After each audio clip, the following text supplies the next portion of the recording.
Yo, what's up, man? We bike. All right, I'm gonna try to keep it together. Let's start with some music, shall we? Oh, No, yo, nah, but this is what I'm here for, right here. this is. Give me bombs, please. Bombs. I don't even know if I want to go through this with you right now. You got to, though.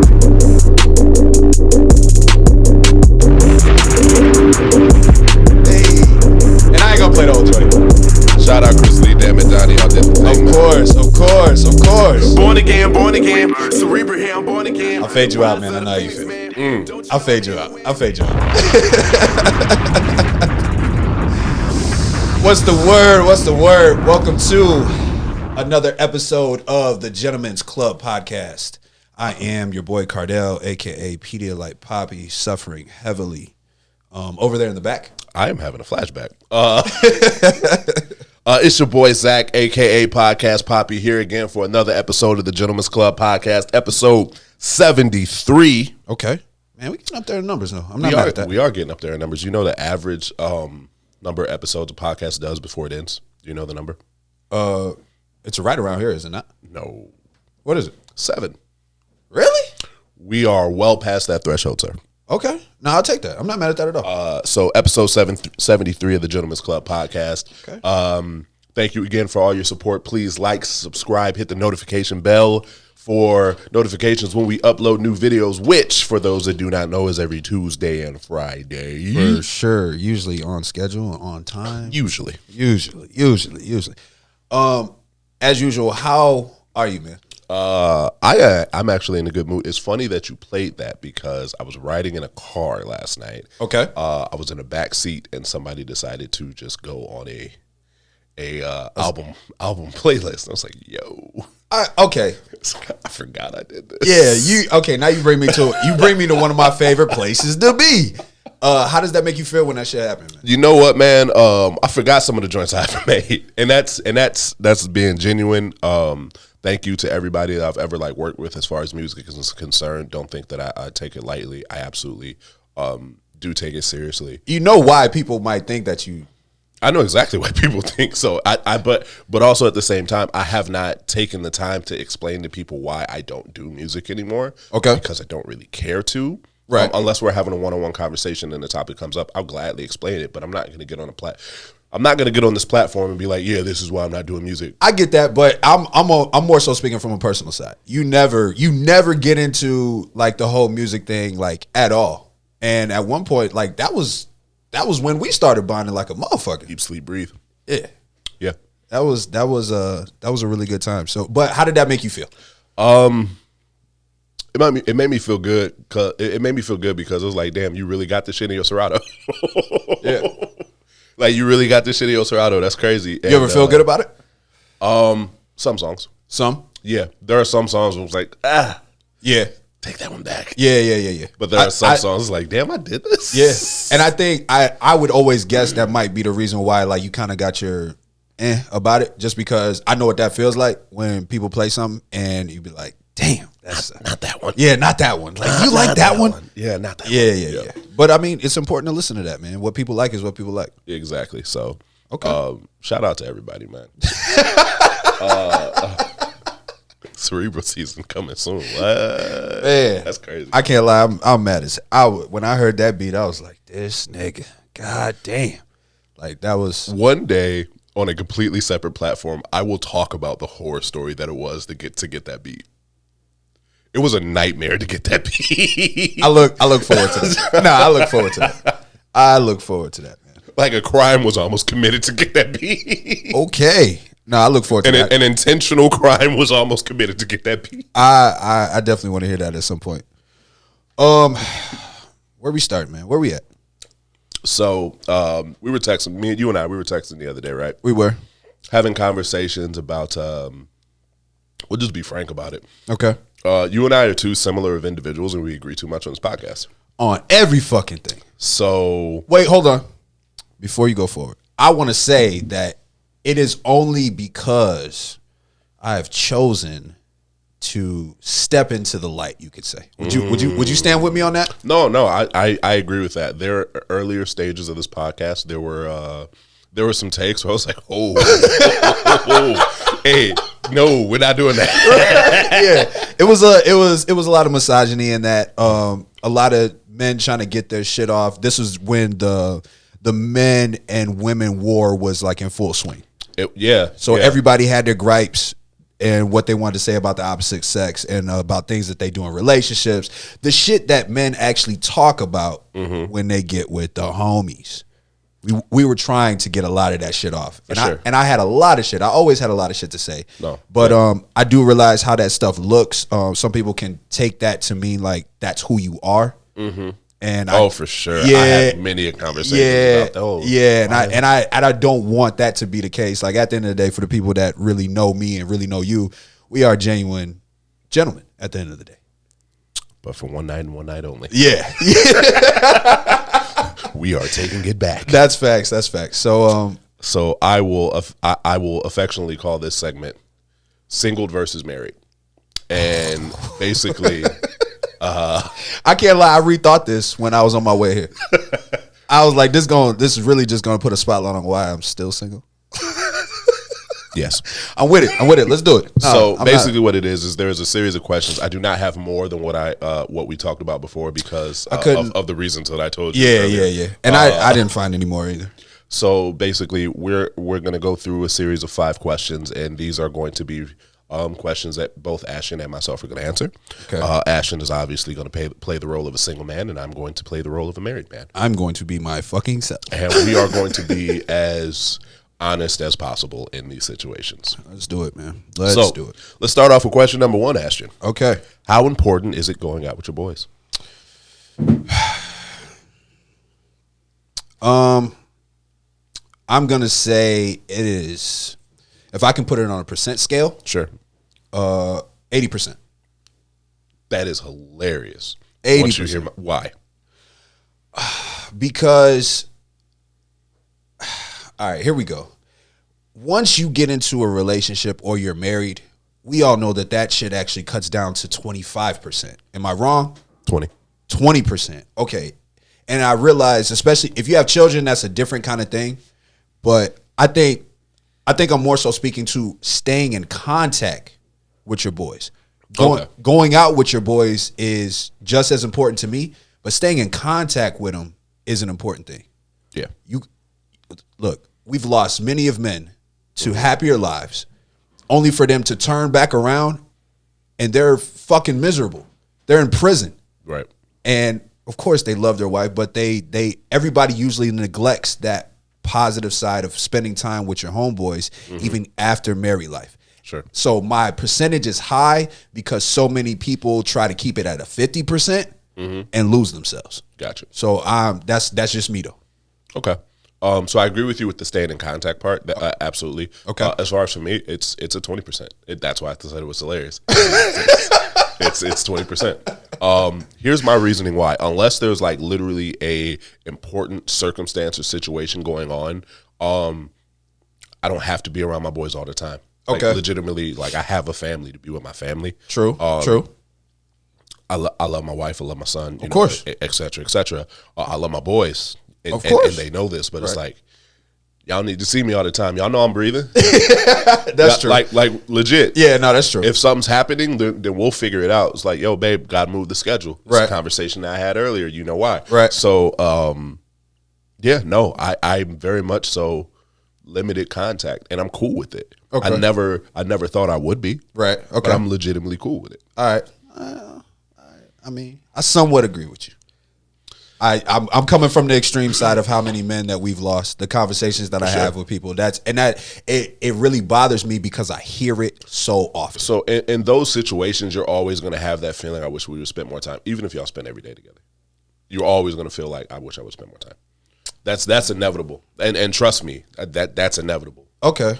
So, but I do hear what you're saying. The next one is the one that's going to get us in trouble. Let's do it. Particularly me. Okay.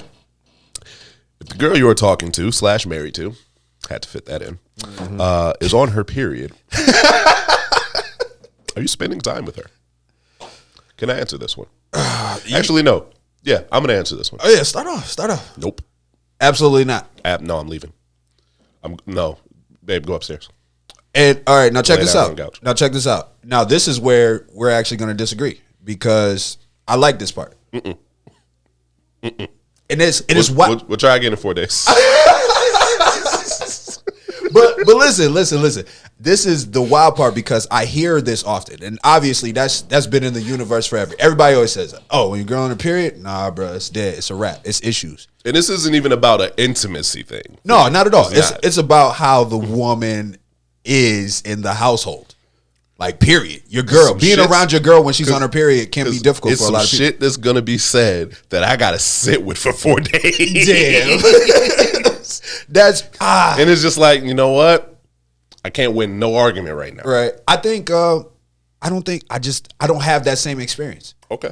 I really don't have that same experience because if you got an issue, maybe that's probably why I am single. Because if you got an issue and you saying a whole bunch of shit because you're on your period and whatnot, we can get into this, and then I can comfort you afterwards. Like, I like the whole like I need this today. I like being there for that. Yeah, no, I'm good. I get it. And she knows how I feel. I don't care. No, of course, but that's beautiful though. I love that because most men are they'll suffer through that and just be like, no, it's just a rough day at the house, dog. Not today, man. Like, nah. The other day, she was like, I'm going to bed. It's fucking 8:00. Yo, but that time change really fucked a lot of people up, man. It did. She's like, I'm going to bed. Are you coming up? I said, no. No, I'll meet you up there. She looked at me. She said, you sure? I said, yeah. Yeah, I'm sure. I'm not coming up. It really be an issue when you don't want to go to bed when they want to go to bed. Look, It really be a fucking issue. you're tired. Yeah, I'm fine. right. But I think they just like being next to you and shit.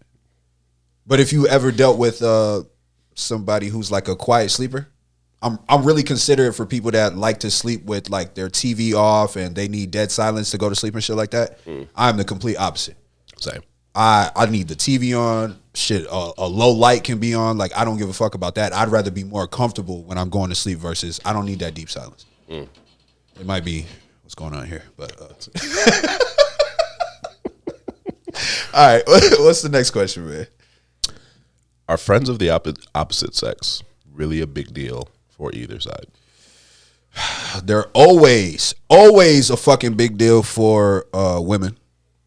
Okay. Women do not tolerate their man having female friends unless they already have an inside track with said female friend.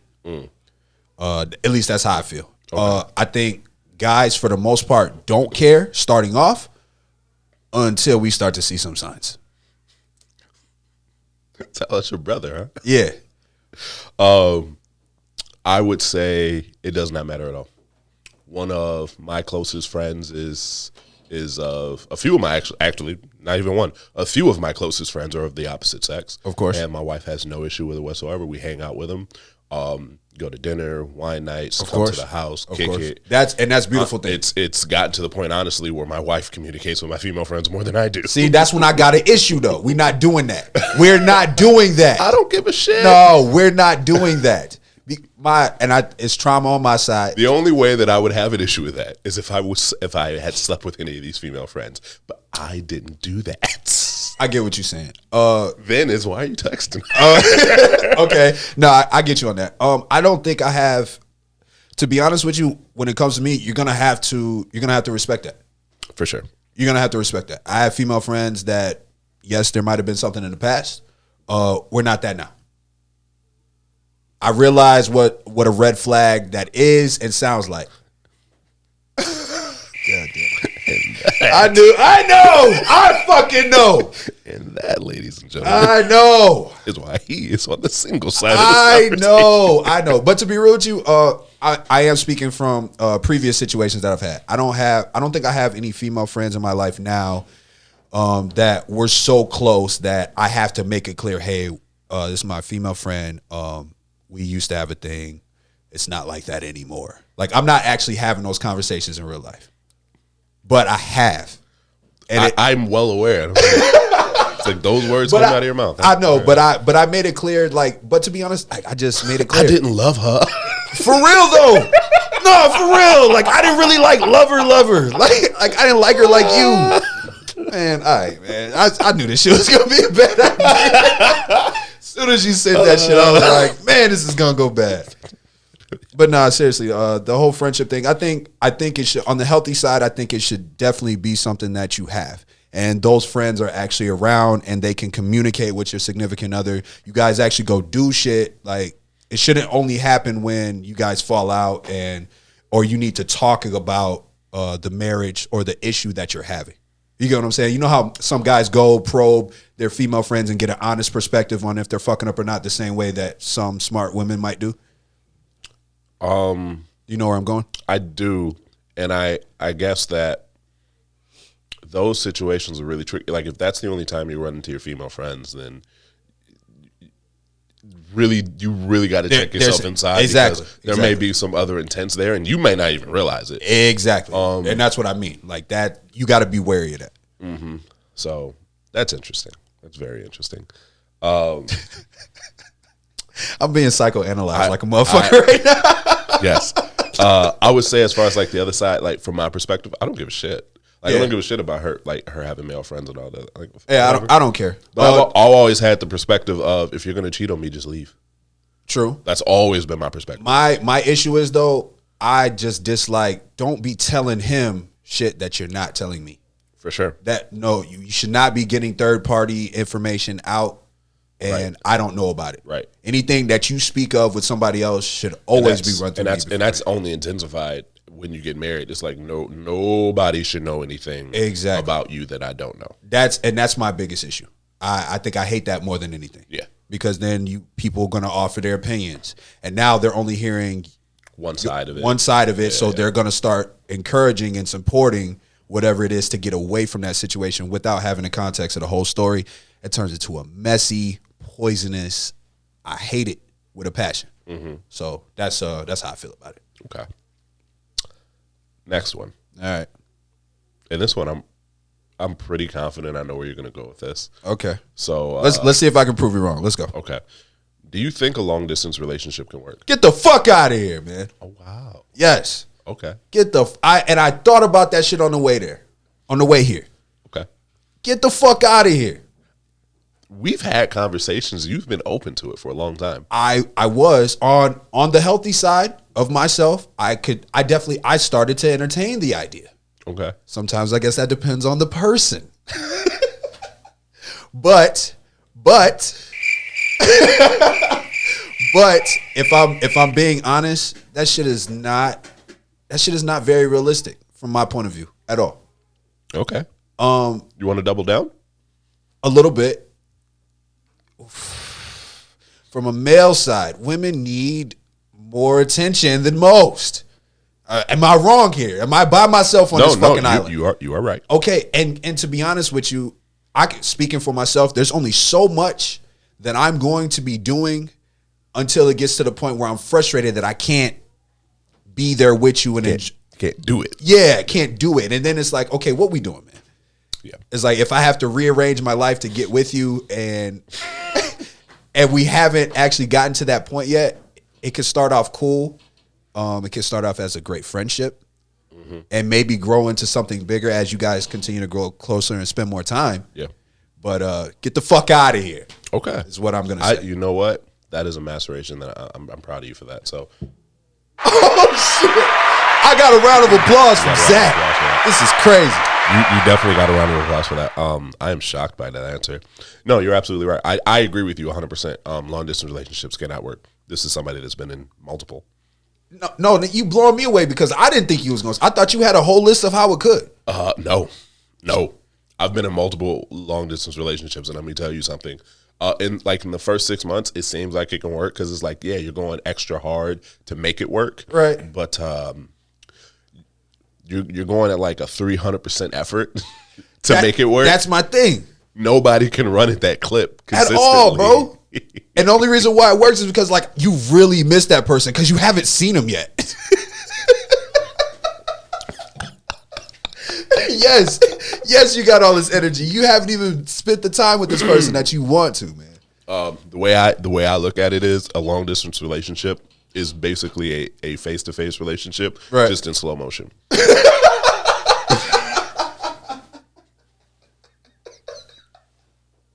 No, that got it. So No, that got it. So you still go through like all the relationship phases and shit. Yeah. But it's slowed down significantly because you're not truly a part of each other's day to day. Wow. Not realistically. That's the funniest shit ever. So you may not realize you don't like this person until 3 years down the line. Right. You're like, yo. Now check this out. That is one part that I do envy the most. When you're in one of those long distance situations, you get the chance to like really visualize and think about what their day was actually like.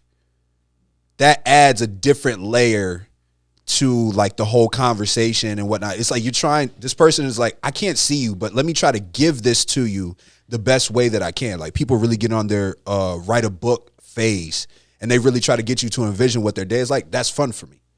Okay. I think that's kind of the thing that kind of pulls me in. Like you're more interesting that way. Do you get where I'm coming from? I know it's not coming off the best way, but No, I understand what that is. But that's also how you like create an image of somebody that's not necessarily true. fuck. You just pointed out a flaw in my life. Yeah. Like that creative side of it is awesome in one standpoint. Yeah, but you're then, right. And then you become Joe from you. Yeah, fuck. Yeah. I bet you're like this. Oh No, man. nigga, have a conversation with you and figure out exactly who she is. that's true. That's true. But yeah, no.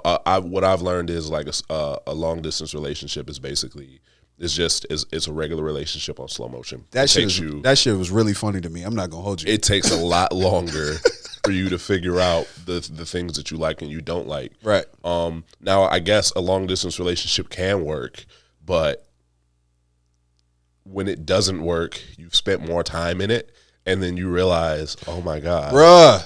I've spent the last 4 years with this girl, and I can't stand her. Bruh. That's the really scary part. Though I've been in non-long distance relationships that came to that conclusion. Yeah. You can figure out either way. Yeah, that's rough, man. No, I definitely entertained the thought at one point. I think it was just the excitement. Sometimes the people. But once you actually get to know them and then you be like, this might not be worth it. Well, it's you get into the, oh my God, we're gonna see each other this weekend. Yeah. And like let something go bad that weekend. Oh, it's a wrap. It's a wrap. And I think I'd be more likely to walk away from a long distance relationship than even a closer one.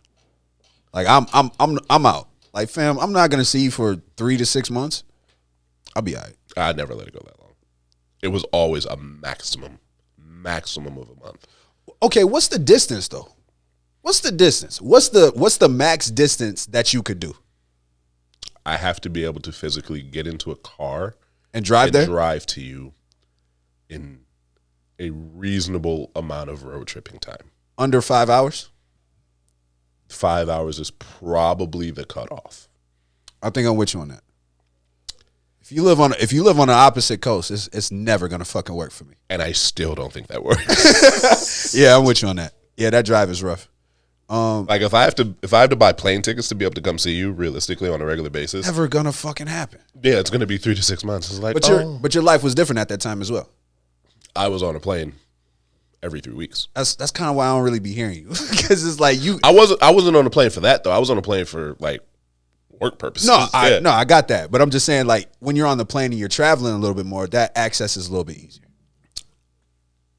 in my opinion, from a guy who doesn't fly a lot. I hear you, Okay, you get where I'm coming from. I just need you to acknowledge you know where I'm coming from. but I was not as in control of where I was going next as you Okay. think. Okay, So I had to be in XYZ city. right. If I knew people in XYZ city, cool. Right. If I didn't, whatever, I'd figure it out. Of course. Now, if I had to go to the city, Right. bet, set it up. Yeah, of course.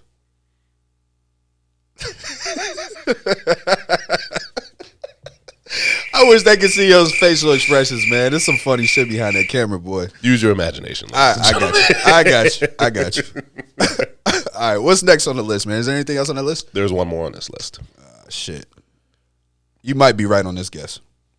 Does it matter to go out on Valentine's Day? and I mean February 14th, the actual day of Valentine's Day? My single man answer is going to sound terrible. Okay. Only because I have such a big thing against it, kind of. Okay. And I think we might have had conversations about it. Well, I know who you are, so. All right. What's the right answer, man? Or what would you say from your perspective? From my perspective, being married and us being in a relationship for long enough, and us going out on dates enough, not enough, honestly, but enough. I'm sorry, I gotta cut you off. Can I say that if you're handling your shit right, Valentine's Day ain't really, you don't have to. That's what I'm thinking. You don't fucking have to. I can get you roses or something special that you like. Mm-hmm. Happy Valentine's Day. Do something inside. As far as like going out and having to do something, I say hell no. So on Valentine's Day, you ain't gotta do shit. Because in honesty, from a married couple's perspective, it's like, okay, yeah, we want to go out to dinner and we're gonna have fun, the two of us. Yeah, I'm not trying to get in traffic with y'all. Why do we want to go out to dinner on the busiest fucking day to try to go out to dinner for two? That's in the fucking year. That's what I'm thinking. It's like beforehand or after works, but on the day of, man, you better get these pictures off in the crib. Now, I'm not gonna lie. I thought you were gonna take the single man's approach. It's like, yeah, no, I don't want the smoke of why are we going out the day before Valentine's Day, or why are we going out the day after Valentine's Day. I'm trying to heal as a toxic man, because I've seen friends get that smoke, which is why my stance is the way it is, because I've been in situations where women will complain about and think, and it's like, and my whole perspective is I'm trying to avoid all of this let's be out because it's Valentine's Day bullshit.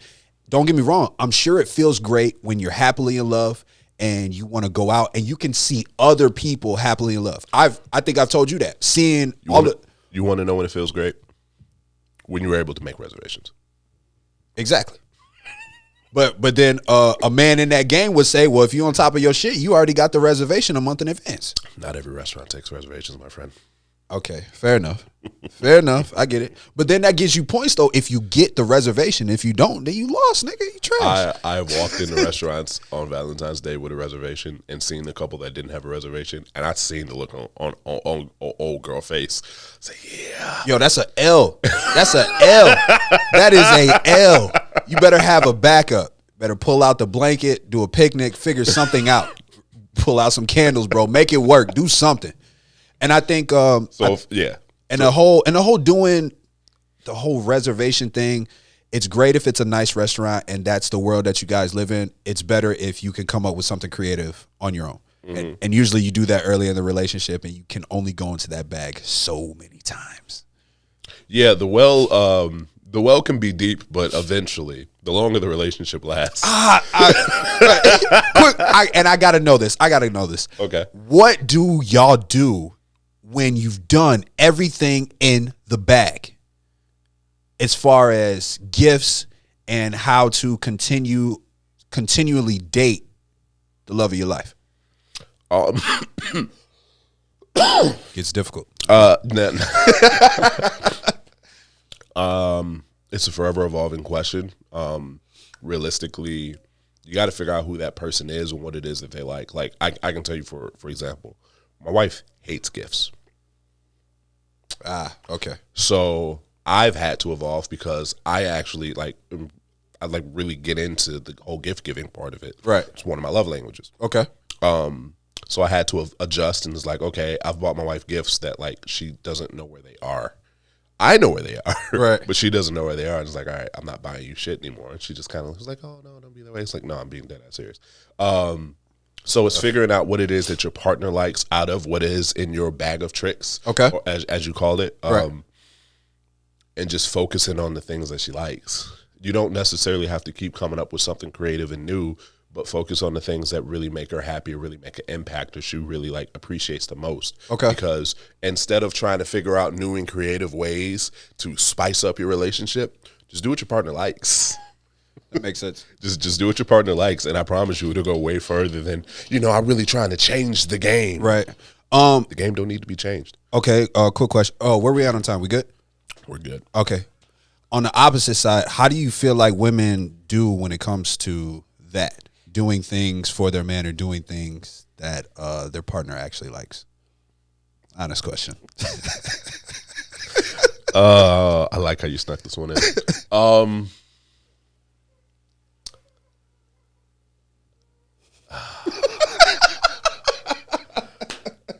Is she gonna listen to this episode? Go ahead, man. Okay, Go for it.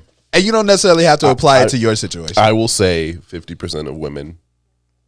I'll say 70% of women. When it comes to like those kind of things, Yeah. they will do what they think you want to do because it's partially what they want to do. Wrong. That should be wrong, bro. That should be really wrong. But that's what happens. I know. And naturally as men, because we saw that you tried and we know the disappointment that comes with not feeling. So you're not having a good time. No, because this shit is for you, man. This shit ain't even for me. That shit is whack, man. And I got a grudge against that as well. Like I want to take some of that stuff back. Stop doing a whole bunch of shit that I didn't ask for. Mm-hmm. Or I'd never mentioned before. Yeah, and then you upset that it didn't work out, and it's like I can appreciate the effort. Or I've specifically said I didn't want to do. And you did it anyway? Damn. Well, but did that work out as far as like your whole birthday thing and everything? That did because only the way. Okay, so The way she went about it, right? in context, yes, the way Okay, she went all right, about it. break this down. I asked for. I don't want to do anything on my birthday. I want to relax. I don't want to have any responsibilities because Leave me alone. Tommy Pickle is my guy. I don't want to have responsibilities no more. All right, I respect that. So that's what I asked for. For the most part, that's what I got. Of course. You now got a my child. birth- It can only go so I far. have a child, and my birthday falls on the day before Halloween. So sometimes I gotta make sacrifices. Yeah. That being said, 80% of the day was mine without interruption. I was perfectly fine. That was beautiful. Beautiful. The next weekend is when she hit me with the surprise and the party and all that other shit. The way that was done was beautiful. I got to have my day the way I wanted to, Right. and yet at the same time, she got to do something for me that she was really proud of, and I actually enjoyed. And I was only able to enjoy it because I got the weekend before to do what I actually wanted to do. I got you. I think her paying attention and knowing you at the end of the day, like we kick it quite often. I'm a grumpy old man. Yeah, for real. You and sometimes you like to just be by yourself. Like even I had to be like, man, I'm kind of in his face just a little bit too much. Nah. Or at least that's just how I felt. Because as I'm starting to learn you and be like, okay, let me give him his space to live and be comfortable and enjoy his life. She brought your people through. We went to a great spot. There was some great music. You're a pretty simple dude at the end of the day. I was smiling ear to ear the whole night. You got to pay attention to the things that you know your man likes and loves. You got to pay attention to that side, ladies. Y'all here 50% from the line. Those are shaky odds, man. Those are shaky odds, man. We don't do better. Yeah, you got to shoot at least 80% from the free throw line. 1,000%. 80%, that's been your thing, huh? Is that the key to life? 80-20. That's what they say, right? That's the rule. And you could lose the 80 trying to catch the other 20, right? Absolutely. My pops told me that shit a long time ago, and that really stuck with me. Really, really stuck with me. You'll never be 100% happy in anything. You'll never be. But what if that 20%, what if whatever's in that 20 is what you really need? Then you have to be willing to lose the 80. And when you get the 20. Be happy with your 20. Yeah, and you lost the 80. Be happy with your 20. Exactly. Damn, that's a really hard battle for me. That's a really hard battle for me for another conversation. Exactly. Beautiful, man. Well, This went better than I expected. I ain't gonna hold you. Look at you go, man. Look at you go. I can curate occasionally. For sure, man. Again, thank you everybody for tuning in to another episode of the Gentlemen's Club Podcast. We'll be back.